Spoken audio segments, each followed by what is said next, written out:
ഇതാണ് നമ്മുടെ നാട്ടിൽ പണ്ട് സുലഭമായി കണ്ടിരുന്നൊരു പഴമാണിത്. ഇതിനെ മുട്ടപ്പഴമെന്ന് പറയും.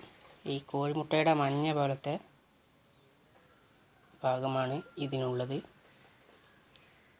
പഴുത്ത് കഴിയുമ്പോഴും മരത്തിൽ നിന്ന് പഴുത്ത് കഴിയുമ്പോൾ ഇതുപോലെ പൊട്ട് വരും. ഇങ്ങനെ പൊട്ടിക്കീറി എന്നിട്ട് മരത്തിൽ നിന്ന് വീഴുകയാണ് ചെയ്യുക. ഇതിന് 2 വിത്തുണ്ടാകും ഇതിൻ്റെ ഉള്ളിൽ.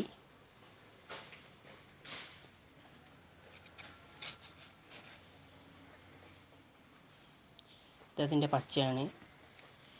പഴുക്കാനായിട്ടുണ്ട്. പച്ചയ്ക്ക് ഭയങ്കര കറയായിരിക്കും, ഒട്ടിപ്പിടിക്കുന്ന കറയായിരിക്കും. എന്തിനാ